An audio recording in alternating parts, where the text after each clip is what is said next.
All right, you guys. Hey, so thanks a lot for coming out tonight. We got two speakers. Frank Font will be up first. He's going to talk about his product, Big Fathom, and then we're going to have Carl Kaufman come and give us a presentation. So, really, without much ado, we'll just go ahead and begin. Frank? Great. Thank you very much for the introduction, Stan. Hello, everybody. I understand from Stan that some people in here know something about Drupal. Am I in the right place? Something about Drupal? Okay. Fantastic. I asked if this was primarily content management types or programmer types. Maybe just a show of hands. Who considers themselves more on the content management side? And who considers themselves more on the programming side? Okay. All right. I'm more of a programmer guy. So what I'm going to show you is an application built on Drupal 7, which is a collection of custom modules and a custom theme. But I'm not going to start with the code. We'll just see, as time permits, how much of that we do. What I'm going to do is I'm going to share with you what this is, what state it's in right now, and if you want to use it yourself, I want to make real clear it's open source and it's publicly available. I'm going to show you how to access it, download it, fire up Docker stacks, whatever you want. So in fact, I think part of what we'll do here, if there's any interest, and there were quite a few programmer types, we'll fire up a Docker stack, and if you have any questions about that, I might be able to address them, because I know that that's something people are pretty interested in generally. So what is this software?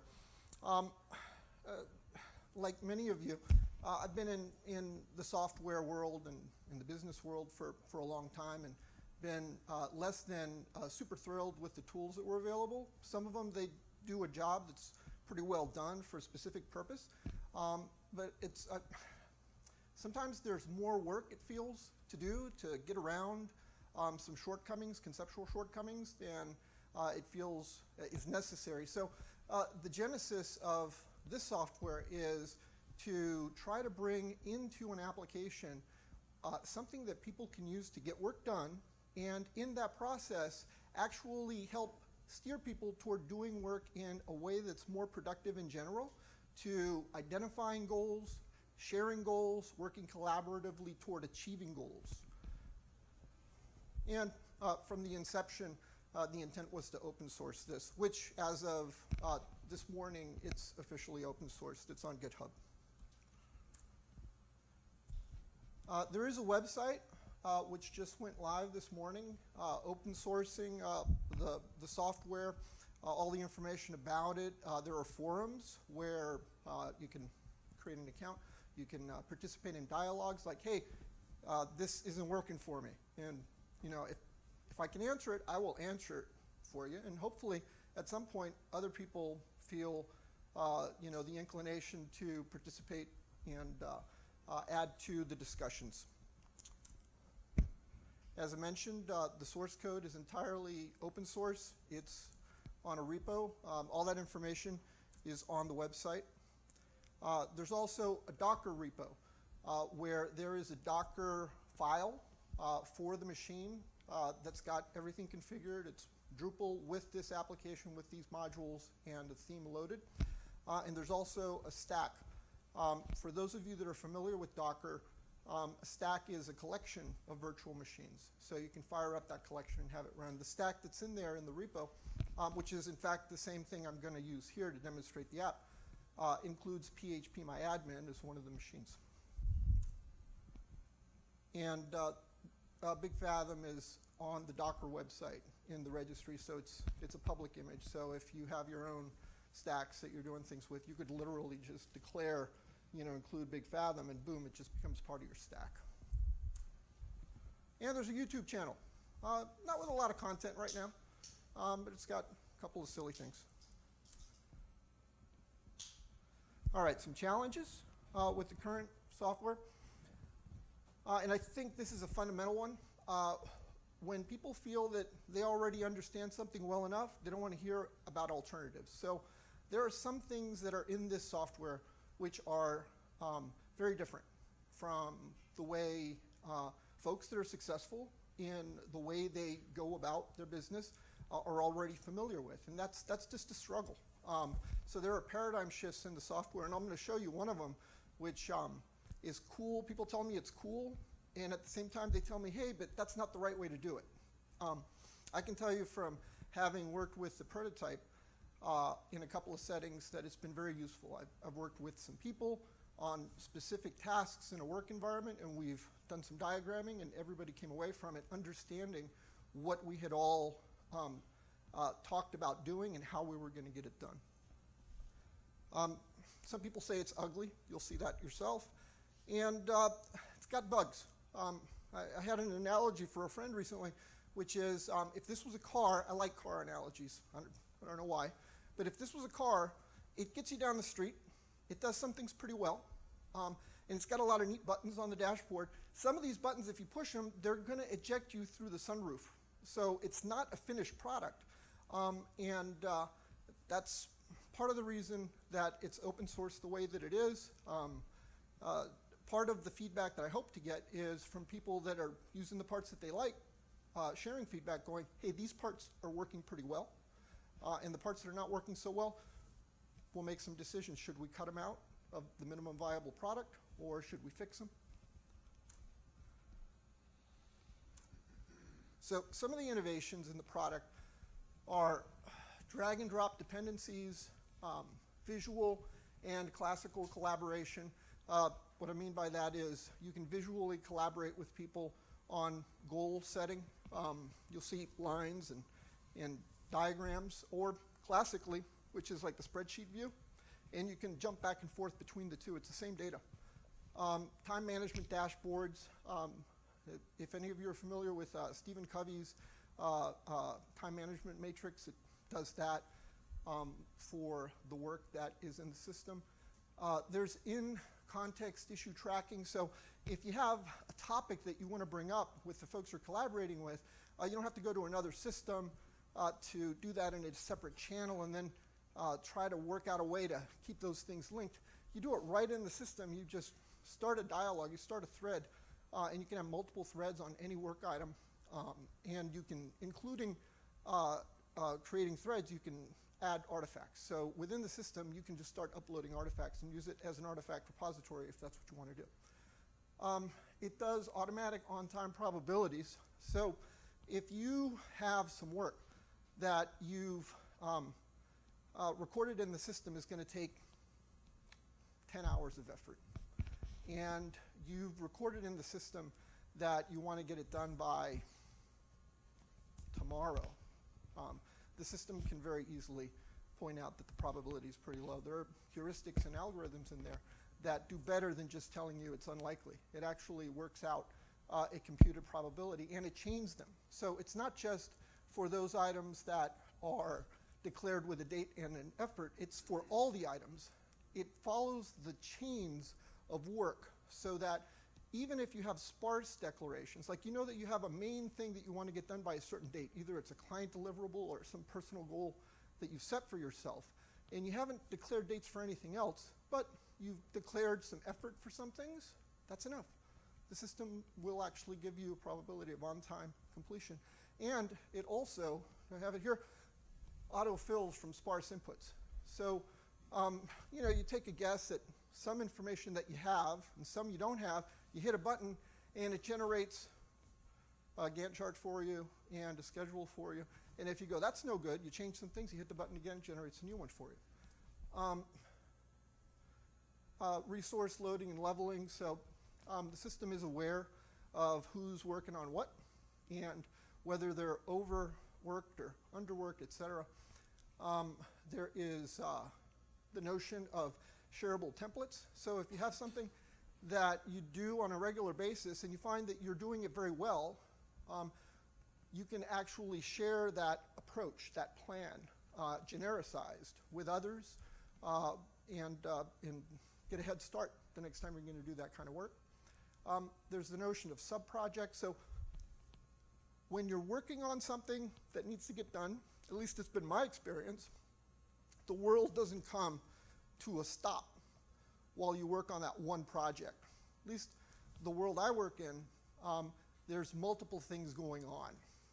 And Big Fathom recognizes that there are interdependencies sometimes. In fact, you may even depend on another project.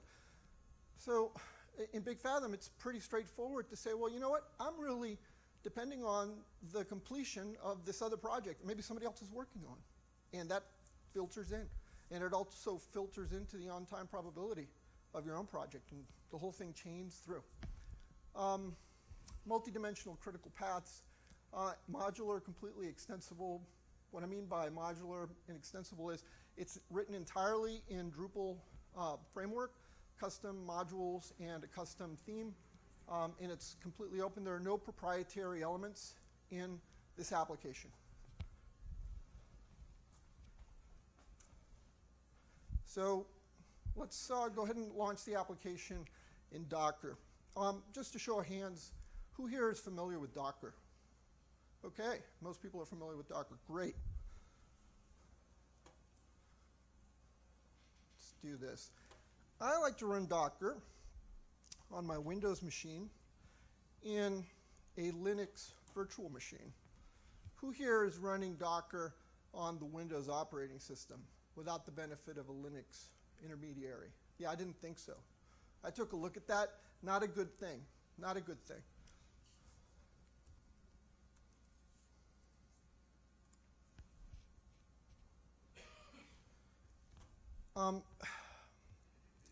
So what I'm going to show you is I've got a folder here which is nothing more than a clone of the repo.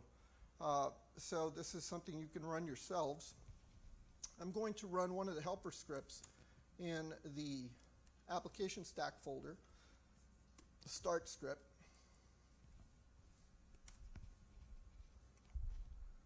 And what it should do is it should fire up for me a stack with three machines really.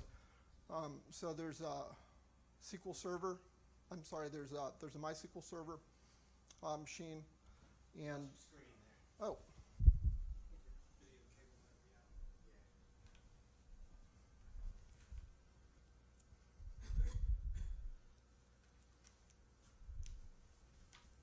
Yeah, so while you're getting that together, you know, it's interesting to see what other folks are doing with Drupal. So yeah, we're interested to see how this is going. You got that there? That's on. I can use your dongle if you think that'll make a difference. Oh, there it is. All right, Matt. Okay. All right. So Docker stack fired up. I'm going to issue Docker command here to see what machines are running. So I've got 3 machines running. We've got phpMyAdmin at port 44480, and we've got Big Fathom running at port 55580. Let's open up the browser.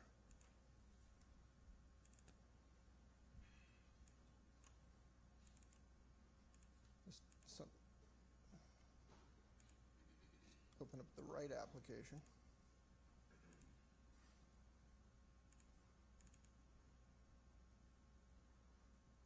Okay.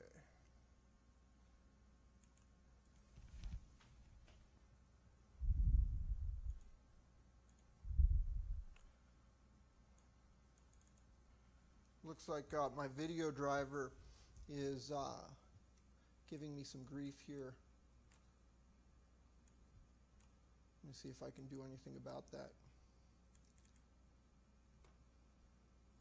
Live demos are the worst. All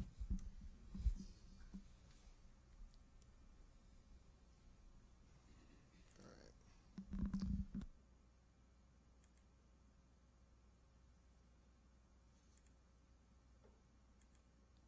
Well, we'll just push through the driver issue here.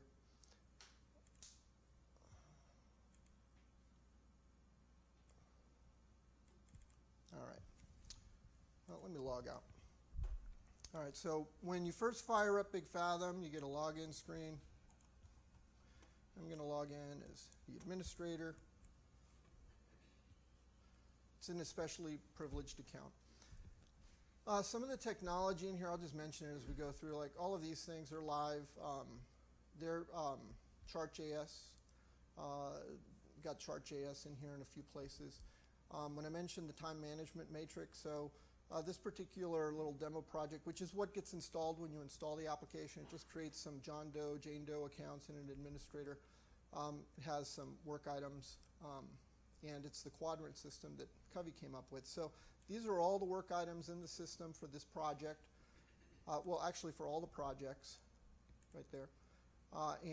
This is broken down by sprints. So if I had declared sprints and I had put some work into the sprints, it would show me, you know, what's urgent. You know, it's going to be late if I don't get it done.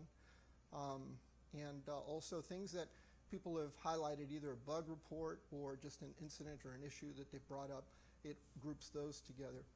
And there's a number of tabs here, including utilization. I don't have any utilization for this user. Number of tabs in here. Along the left, there are different contexts in these vertically stacked tabs. So when we start a project, when we open a project, you'll see there are a number of options here. We'll come back to that. Settings are global.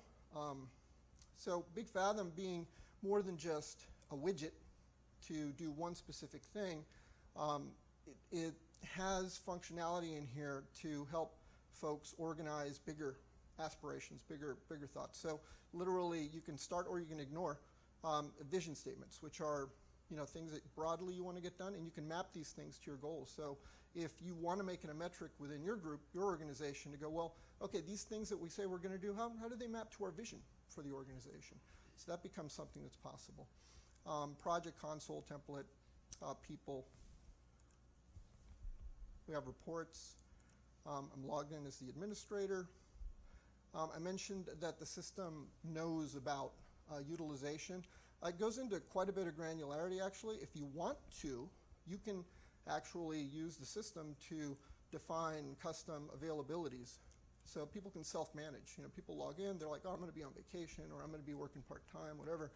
This factors in when somebody pushes that button for automatically computing a schedule. System knows, oh, Bob's working part-time next week. So Bob's work will reflect that. And then there's help, which includes, you know, hopefully some helpful information about the system in general, and some deeper things too. So the way the help system is organized, this area over here is how-tos, very mechanical things. The green part is more high level. It's not directly about what button to click. So for example, I'll leave that alone. This one is super high level. So the big picture, for example, is, you know, thoughts, words, actions, habits, how they correlate to each other. And the idea behind Big Fathom comes back to this, which is if your thinking is in the right place, if your mental models are well organized, you're more inclined to construct words that are in alignment with what your thoughts are. Your words can have influence on the people around you and help bring them also into alignment with things that are constructive that collectively you want to get done. All of that feeds into the actions being more likely to be constructive. And of course, repeating this, you get habits. So it's really the intention of the software, by being comprehensive and taking a different approach to some fundamental thinking processes, that it encourages people in their own way, whatever they value, to get better at that. So let me show you one of the innovative interfaces in here. Let's go back to the dashboard. I'm going to click on brainstorming. And for brainstorming, you know, there's a no wrong answer sort of thing, like no bad idea sort of thinking, whatever. People just come up with things. So I'm not going to be real creative here. I'm going to say example 1 and another idea.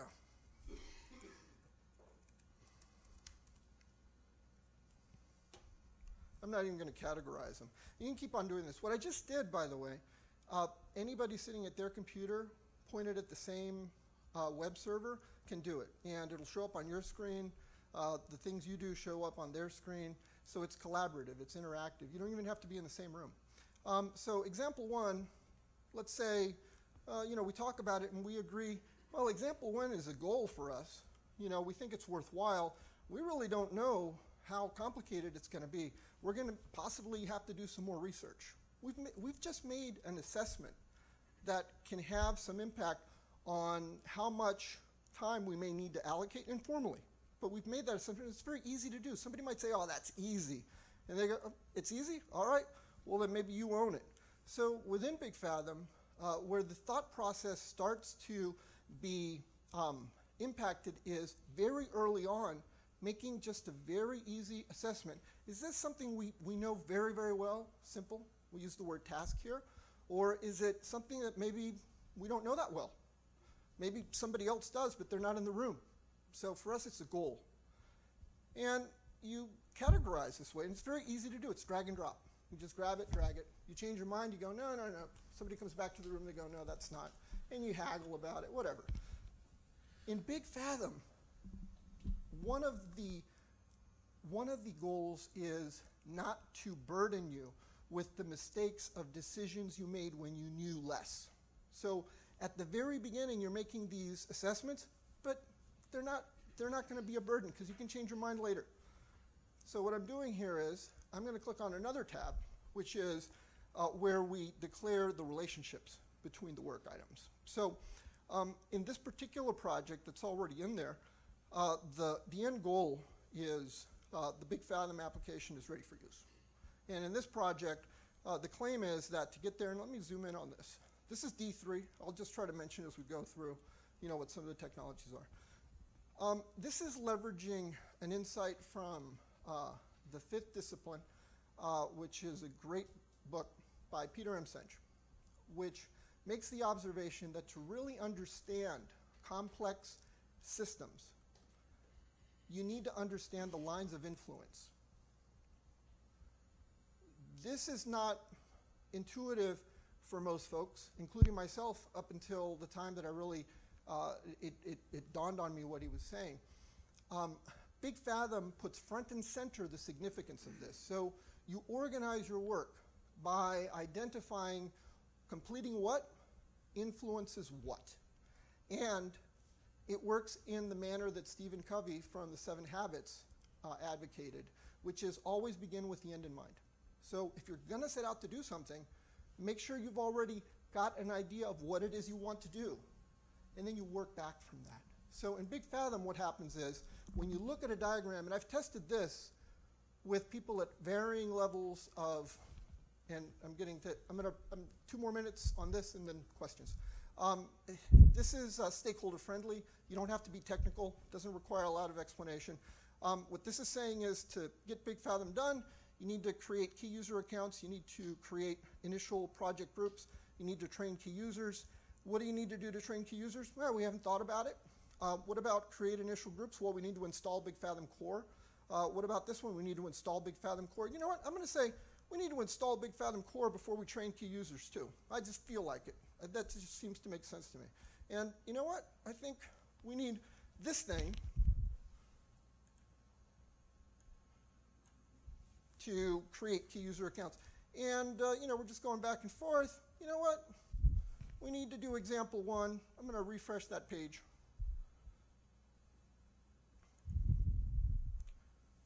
You get the idea. So it's very dynamic.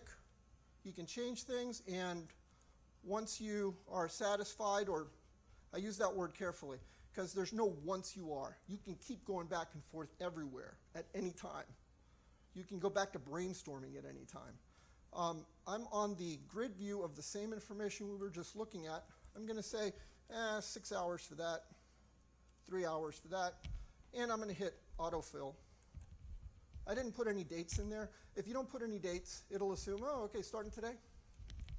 All right, just gave me a schedule. All right, there's a lot more in here.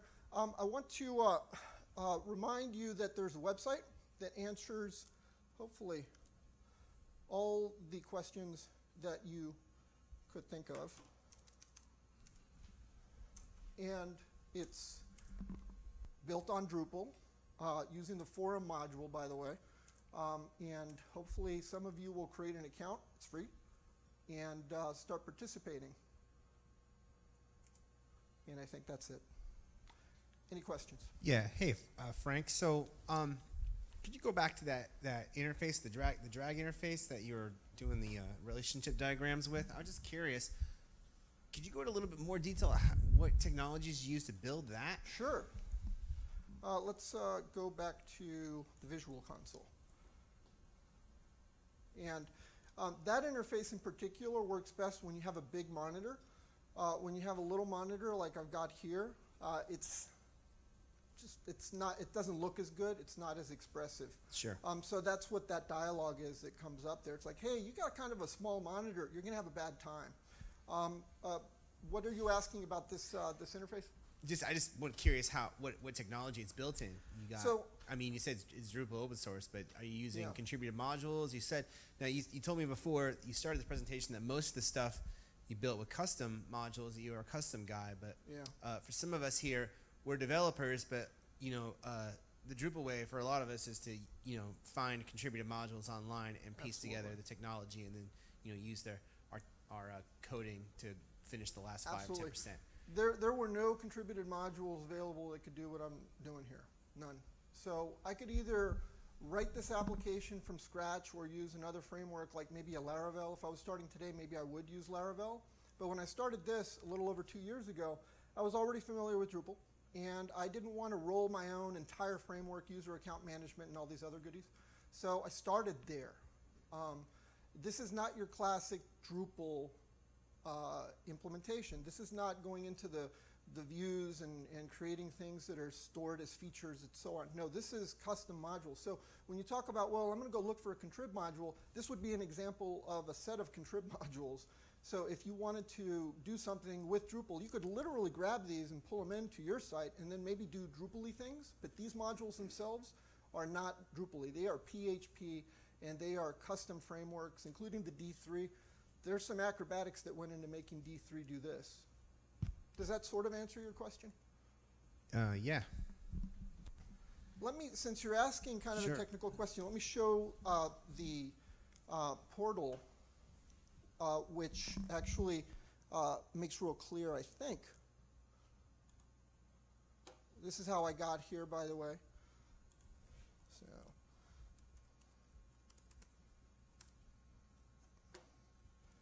I'm going to go to application installation. If you want to run your own Drupal stack, just go to Docker Virtual Machines and just follow those links. So Big Fathom Community Forum, virtual, get source repository, and follow it here. So this is GitHub and Drupal 7. This is everything. This is all the source code right here. So there's one theme which is built on Omega. All we see is your screen. Oh, really? Slide. Yeah. Let me. Sorry about that. Let's drag it over. Let's do it that way. So you didn't see me dragging around the D3 a minute ago? Oh, sorry about that. I was dragging the D3 around. All right. So this is all the source code, and it's a real trick to navigate it like this. So Drupal and modules. So just Big Fathom. These are the Drupal Big Fathom modules right there. That's it. Stan, I think I'm over time. Cool. You're good, man. All right. Does anyone else have any questions for Frank? Right on, Frank. Thanks so much, man. Okay. If you're interested in learning more about this, please see me, after the meetup. I'd love to talk with you. Yeah. Make sure you post the link to bigfathom.org on the comments, and we'll spread the word for you, man. Great. All right. We're gonna take 5 minutes. Yeah. Everyone give Frank his due. Right on. All right. Thanks a lot. Thanks a bunch, Frank. Sure. My pleasure. Our next speaker, Carl, is going to come up, and he's going to get himself set up to talk. If you guys want to stop, grab yourself something to eat or a beer, something real fast, now's a chance. And Carl's going to talk to us about forms on the web and a nice refresher course of taking a look at some form elements and other things.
Testing, testing,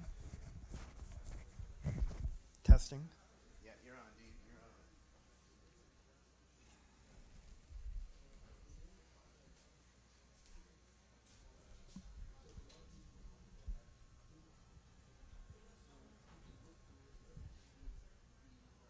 Appreciate you pulling this together for us. Oh, absolutely. I try to get better at this all the time.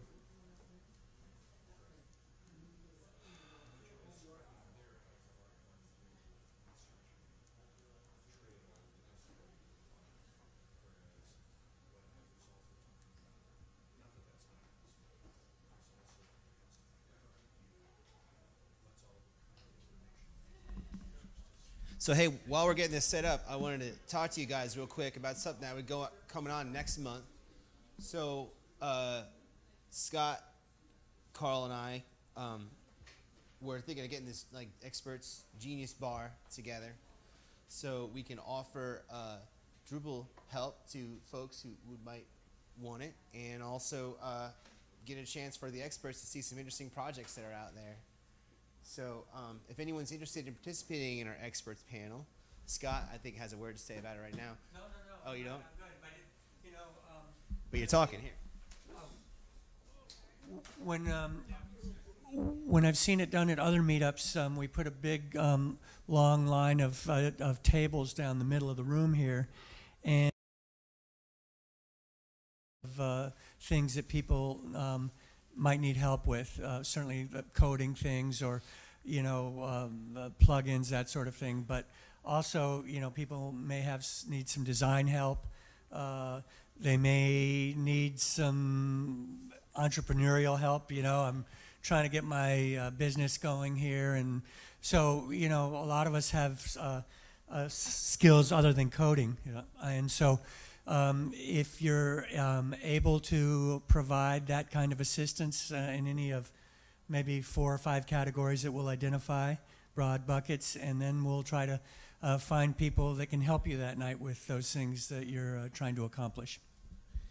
Right on, man. We'll get that information out within the next week of the categories, and we'll broadcast that to you all. So, you ready? Yep, I'm ready. All right, man. So, see if the video's ready too. Go, Carl. All right, Carl.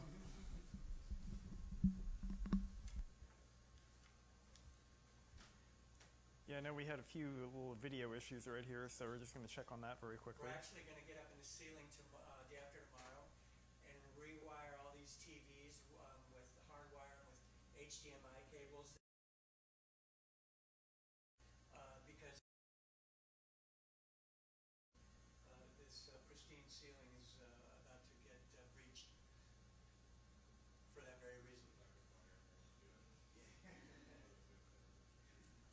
It's all wireless at this point? Yes, that is correct. Let's check right here. It's been crazy. You'd think it'd be the easiest thing in the world. You would be wrong. So we're going to just do it the old-fashioned way with big, thick cables that cost hundreds of dollars. Not the gold-plated ones, are they? The monster cables?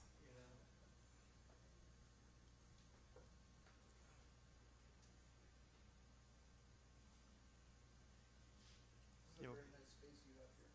Thank you. Yeah, we're hoping that this meetup space will get used, and in fact, it's been very, very well received.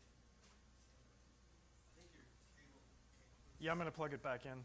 I just went ahead and I relaunched it already. Oh, okay. Yep. You're trying to give Dwayne a heart attack. Yeah. That's my job. Hurry up, Carl. The man behind the curtain. Yeah, I'm making sure I've gotten everything set up right in here, that there's no memory pool or anything.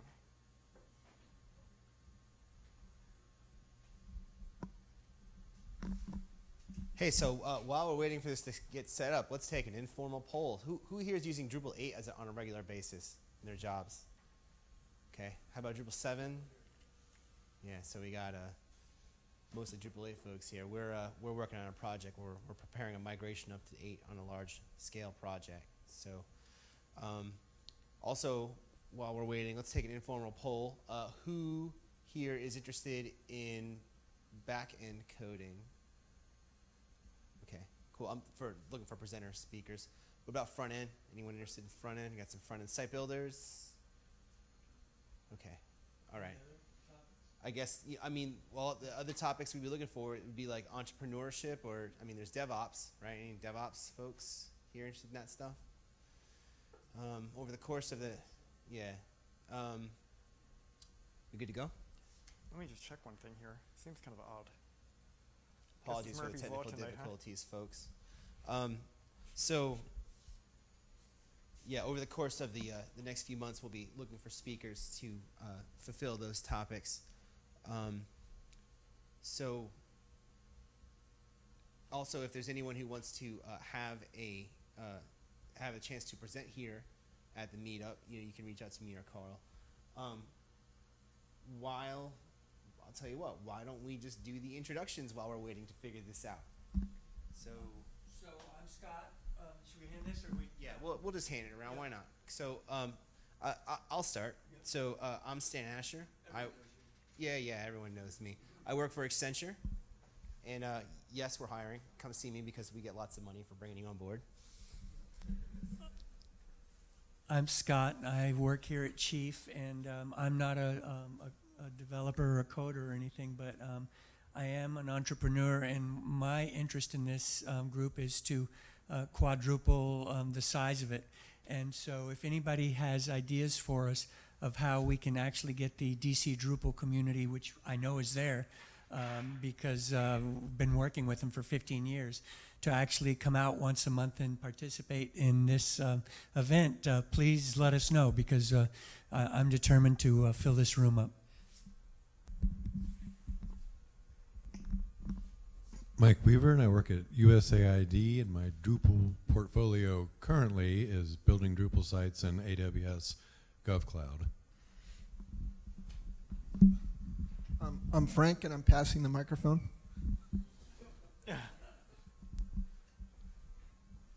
I'm Steve, work for a government contractor out in Tysons, mostly working on NIH Drupal projects. Done some Drupal 7, but we're pretty much to Drupal 8 now. I'm Rebecca, and I'm freelance. I'm Paul. I'm with MetroStar Systems. I'm the tech recruiter, and we're based out of Reston in DC. I'm Michael Tripp. I'm a new hire. I'm a senior software developer for Drupal at Metro Systems. Hey, good evening. I'm Hakeem. I don't have a background in Drupal yet. I'm currently enrolled in a course to become a Drupal dev. That's the hope, at least. So this is my first meetup.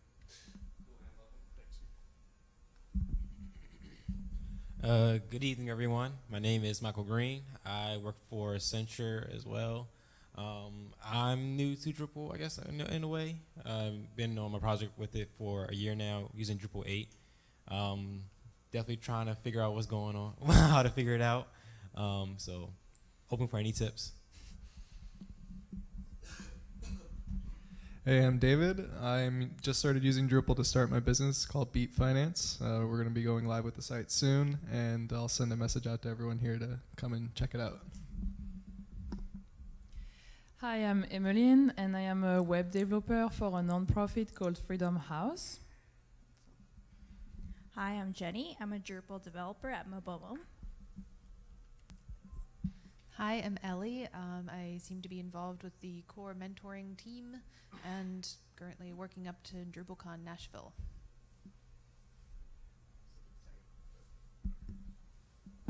Sorry. Okay. Hello, I'm Ashraf. I teach at Debug Academy. I was really excited to hear that 4 of our graduates or 4 sessions at DrupalCon Nashville are being presented by our graduates. So that was pretty awesome to find out recently. I'm also hoping to host a sprint early March. Maybe we could collaborate in some way. yeah, I'm hoping to start holding either every month or every other month sprints for at a slightly lower level, things like documentation and contributing themes. I think it'll get people into contributing. So if anyone is interested in that, feel free to reach out, and I'll post it on the meetup page as well. Sure.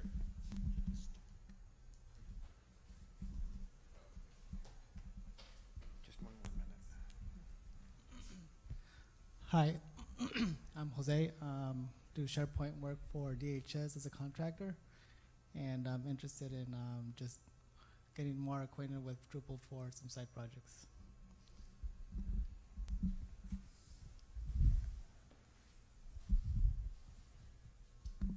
My name's Ron. I'm a senior backend Drupal developer here at Chief. I focus mainly on Drupal 8 migrations. But I dabble a little bit in Drupal 7 feature development.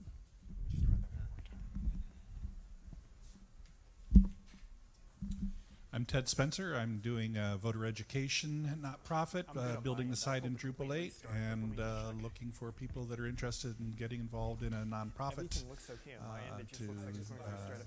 Okay. get some help. Got it. Good. Thank you. All right, right on, right on. All right, guys, thanks so much for participating in that exercise.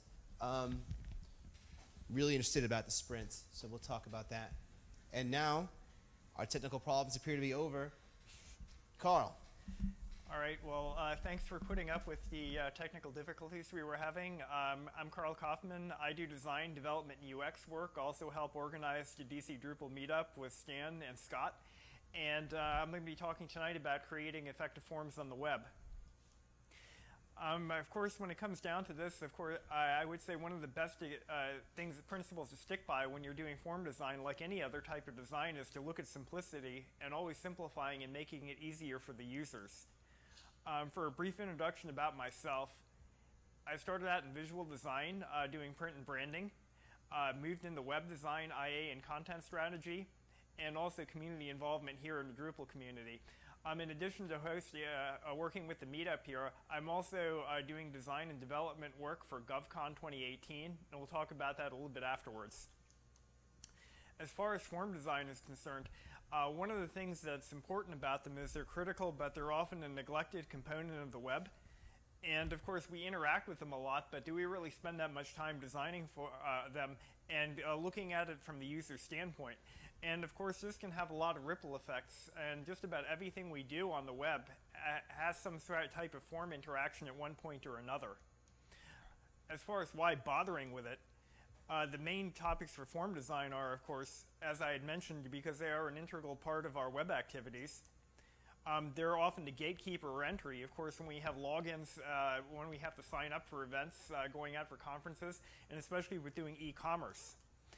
And oftentimes it's an issue of frustration, and it can result in lost users and, of course, lost conversions.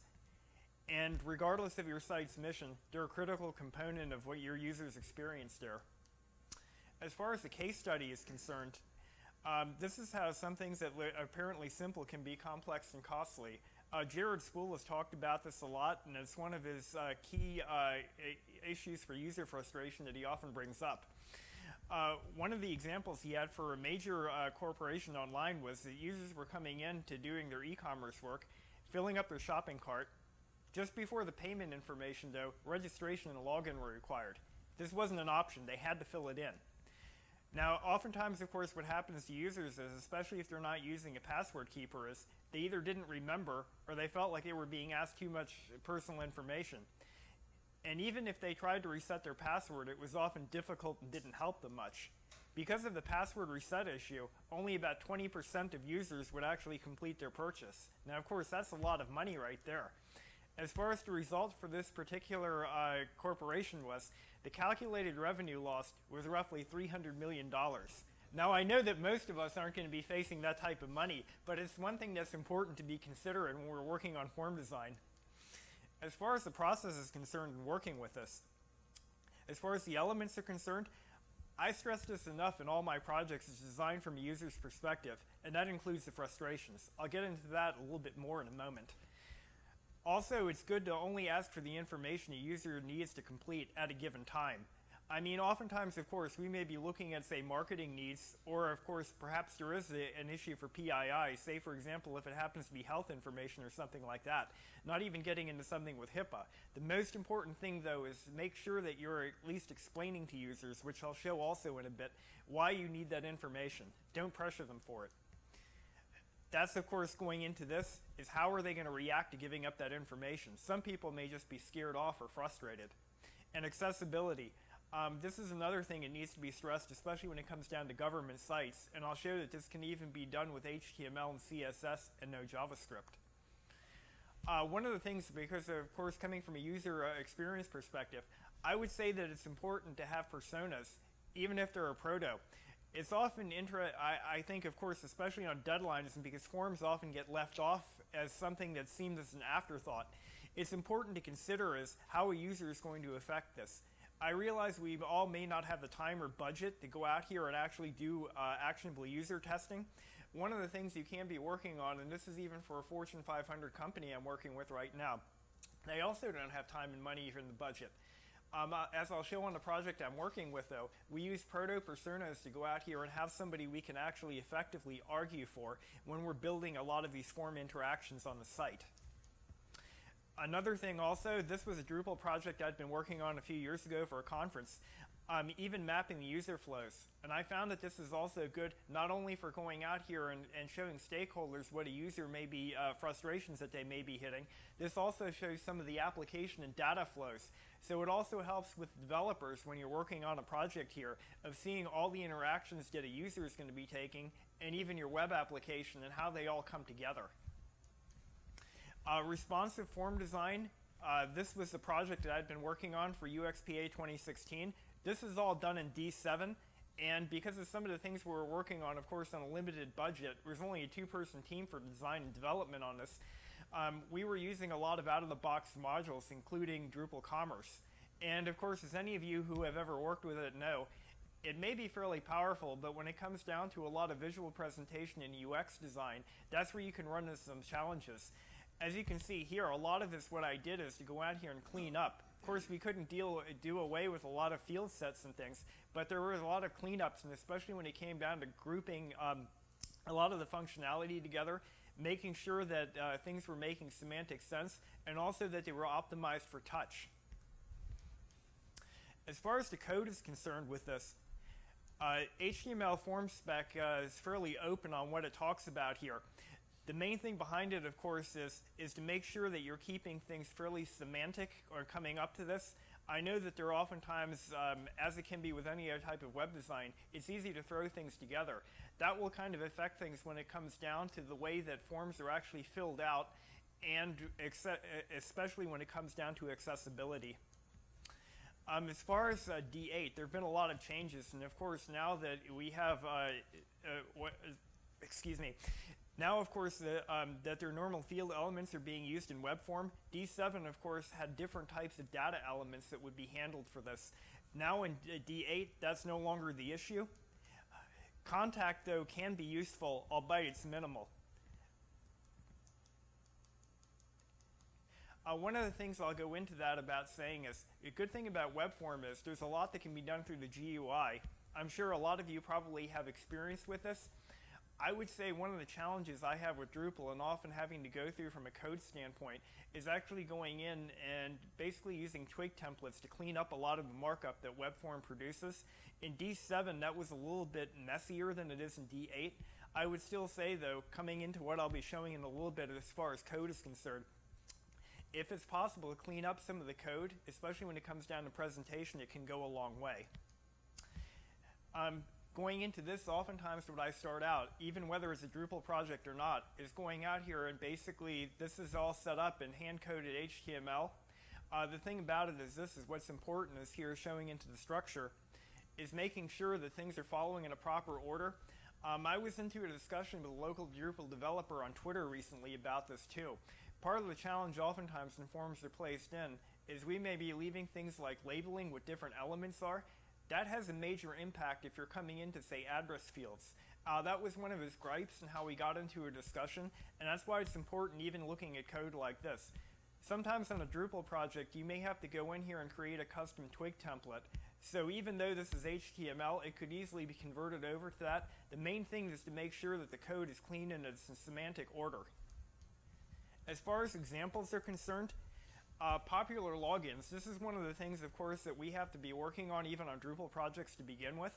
And of course, I just went out here to just to take as a rough estimate, is taking two of the most popular social media platforms.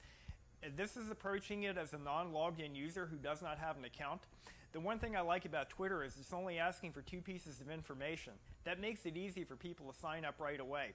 As far as Facebook, this is showing out here, and I mean, of course, it's understandable for anybody that's had to work with web security is why they're asking for a birth date. That happens, of course, with lost password information. One thing about it is, though, is how they try to allay some of the fears here is showing here at the bottom. There's an explanation here as to why they're asking for this date. The good thing about it is, and why I would say is, if you need to ask for this information, especially when it's personally identifiable, is to clearly outline to users why you need that information.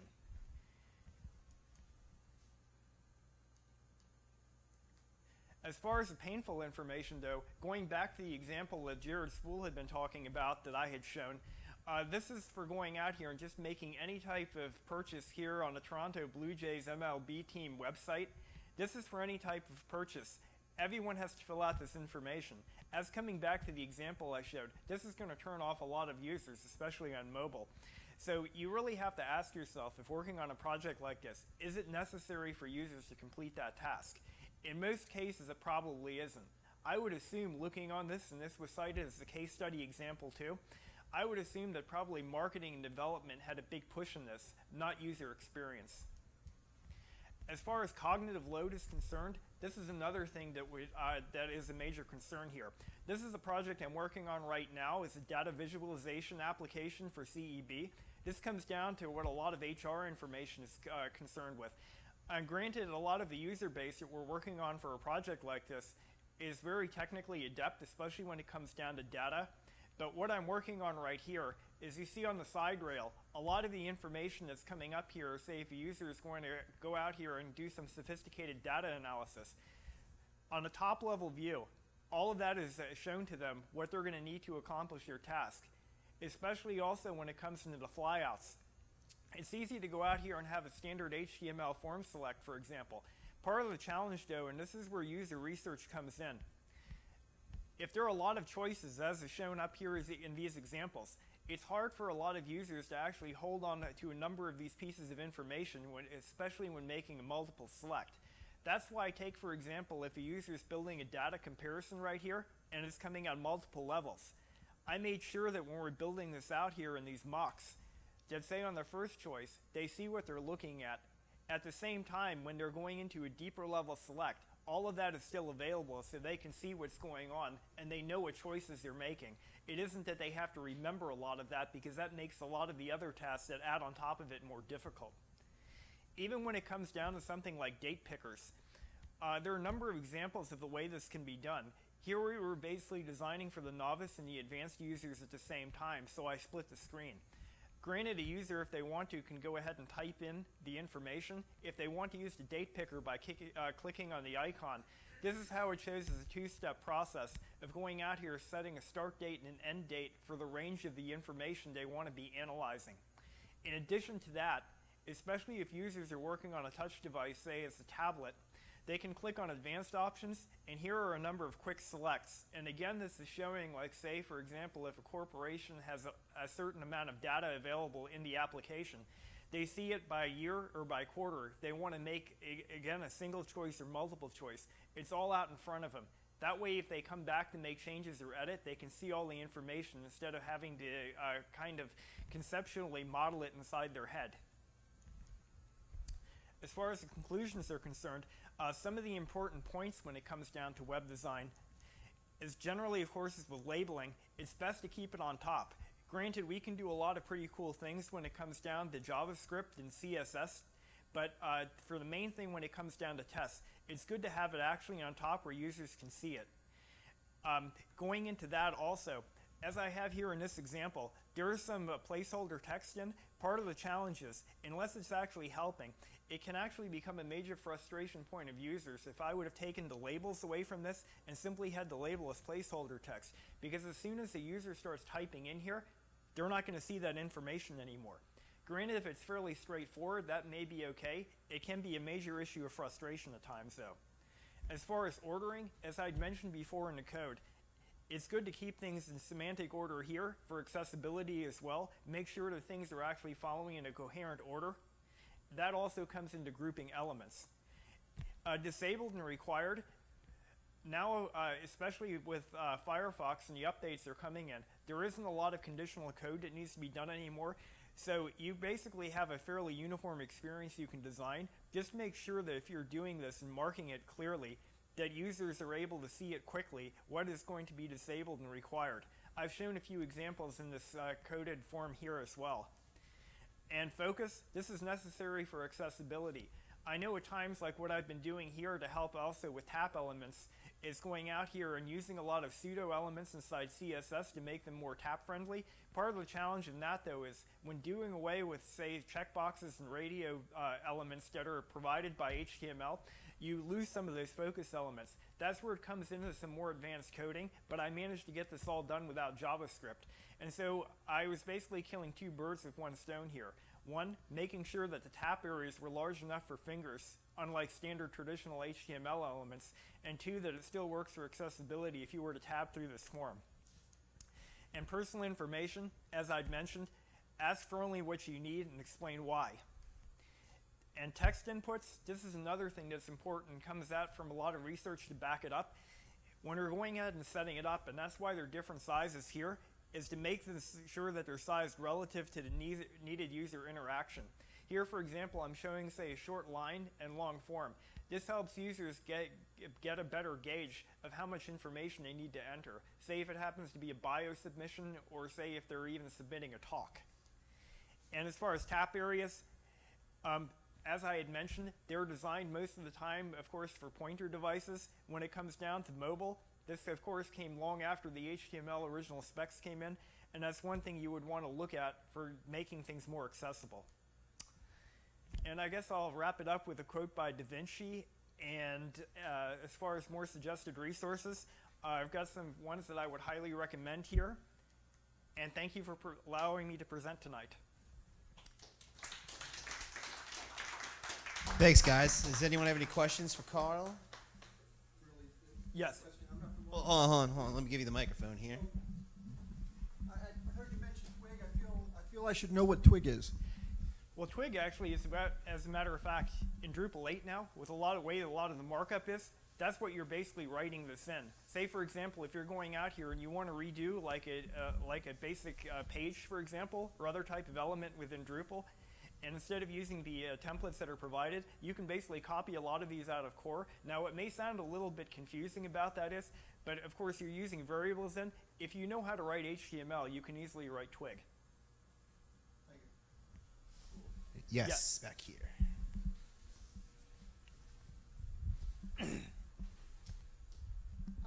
What is your advice in like working with clients, especially? So this is kind of a difficulty I had working with clients and designing forms, is that they kind of want to tack every little information, every little help text, and they just want to design bad forms. So what is your advice in kind of saying no but not saying no, if that makes sense? I understand where it comes through, and I know sometimes, I mean, you have very bad decisions that are being forced upon yourself. In the worst case, you sometimes have to roll with it.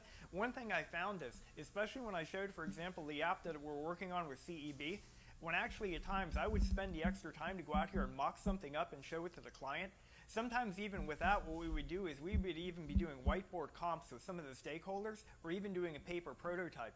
Because if you actually hand something through, even if it's like, say, a multi-step form that's done on paper, and say it would be set up, say, for a mobile device, if it is going to be for mobile, if they have to go in here and they see the steps that they're going through, and not looking at, like, say, we're doing a PowerPoint deck here in a regular meeting on this, if they see this then, they start to get a sense of how the users are, I find it actually helps with advocating your case. Anyone else? No. All right. Thanks so much, Carl. All right, you guys. I guess that pretty much wraps up our program for this evening. Please feel free to hang around. We have the place till 9. Talk amongst yourselves. There's a lot of stuff going on in the Drupal community around here, so it's a good chance to trade notes and whatnot. Thanks.